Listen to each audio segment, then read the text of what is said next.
नमस्कार प्रिय विद्यार्थियों। आज अपने एस फ्लो के कुछ एक टॉपिक्स लगभग अपने कवर हो चुके हैं। थोड़े से जो इनके कैरेक्टर्स है वो आज अपने पढ़ेंगे। उसके बाद में नेक्स्ट वीडियो में नेक्स्ट चैप्टर के बारे में डिस्कस होगा। तो आज अपने देखते हैं जो एस फ्लो की मेटल्स है उनका नेचर कैसा होता है। कुछ पॉइंट्स तो अपने पहले कर लिए थे, यानी कि एस फ्लो की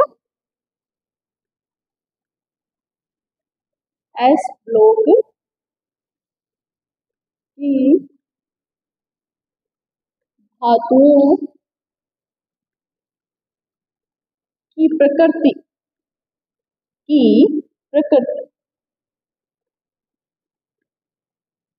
यानी एस फ्लो के जो मेटल्स रहती है, एस फ्लो की जो धातुएं हैं उनकी प्रकृति कैसी होती है, उनका नेचर कैसे होता है, कैसी मेटल्स होती है।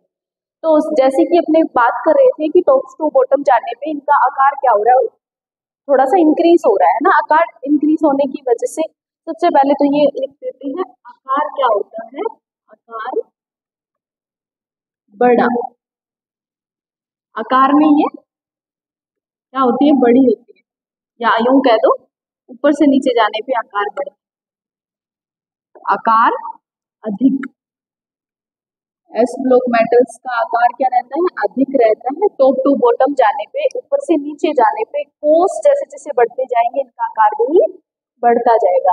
दूसरी बात करते हैं, कम ऋण विद्युतीय होती है ये, कम ऋण विद्युत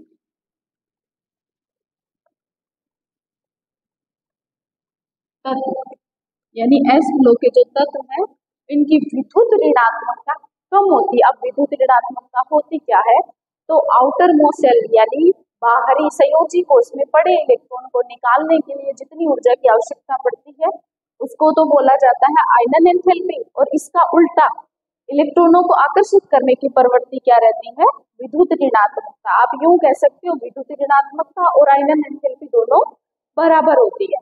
तो विद्युत ऋणात्मकता कम होती है। विद्युत ऋणात्मकता का मतलब होता है इलेक्ट्रॉनों को अपनी तरफ खींचना। दूसरा है S1 यानी कि वर्ग फर्स्ट में आयनन एंथैल्पी IP यानी कि आयनन ऊर्जा, आयनन ऊर्जा क्या रहती है, कम।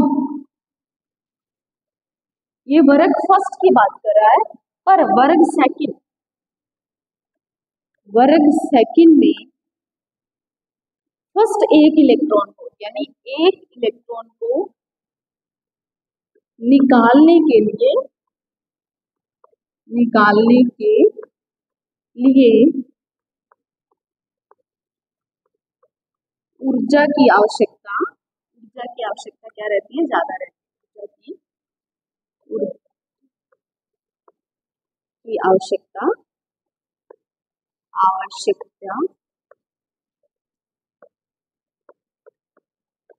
अधिक। क्यों? क्योंकि वो इलेक्ट्रॉन क्या होते हैं, दो होते हैं, और दो इलेक्ट्रॉनों को अलग करने के लिए ऊर्जा ज्यादा देनी पड़ती है।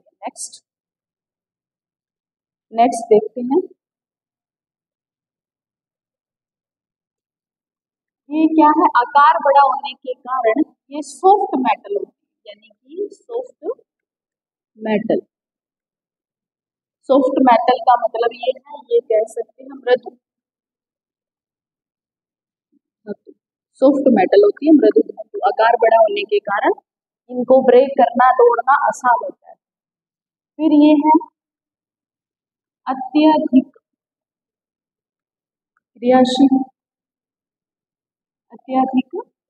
क्रियाशील भी होती है।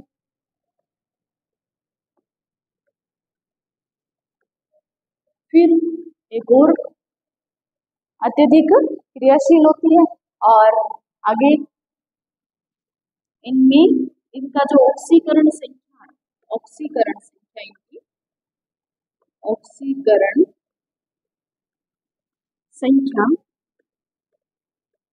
कितनी जाती है इनमें, +1 और +2 जाती है। ठीक है, उसके बाद में नेक्स्ट इसका एक पॉइंट और रह रहा है, वो करेंगे अपने विकर्णी संबंध। ठीक है, एक पॉइंट छोटा सा अपना रह रहा है टॉपिक, विकर्णी संबंध। संबंध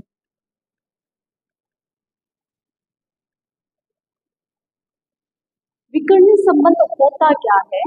जैसे कि मैं बात करूं, हाइड्रोजन, लिथियम, सोडियम, मैग्नीशियम, ये तो वर्ग फर्स्ट है। वर्ग सेकंड में बेरिलियम, कैल्शियम, इस तरीके से एलिमेंट होते हैं।